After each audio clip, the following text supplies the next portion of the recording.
Hey guys, just popping in from the office. I just closed a 2-hour session with a gentleman I've been working with for a very long time, and what a remarkable session it was. At the beginning, actually during our check-in process, he was sharing some things that had been going on in his world recently, and we floated kind of right into a conversation about a phone call he had had with his parents. And at the end of the call, he caught himself in a moment of having found that he was into his habit of saying yes.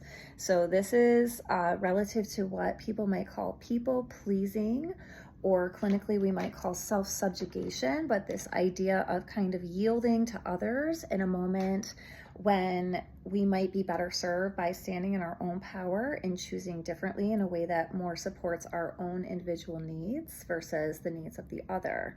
And so he said that he was able to really realize in this moment that felt like coming up from being submerged underwater, that he had fallen into this pattern, and he chose in that moment to interrupt this pattern, to say to his parents, hey, sorry, you know what, now that I really think about it, I don't know that that's going to work well for me. I will continue to sit with it and let you know if I change my mind, but I think right now I'll be more comfortable sitting this one out.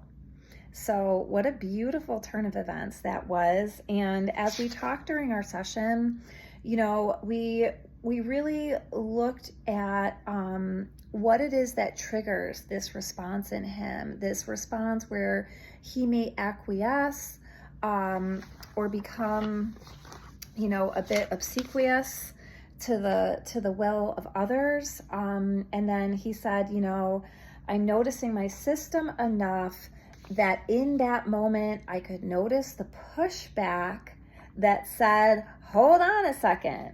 And then he reclaimed his power in that moment. This is what we talk about when we talk about identifying and interrupting the patterns that have been put in place by our lifetime wounding that become our survival patterns and our survival mechanisms. So we really seek to kind of go into the body, cultivate this awareness, and kind of undo some of those responses. The other thing we talked a lot about today is courage, and how courage is one of the 8 C's of self.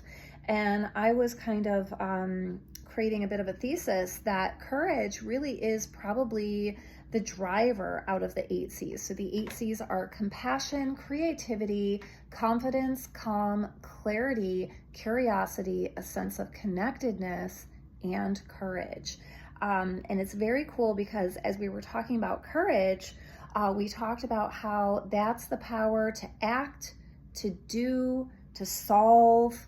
And then we looked at it relative to the David R. Hawkins MD map of consciousness, or scale of human emotions. And on that map, we have 200 as the magic shifter of courage, and that's in a yellow section.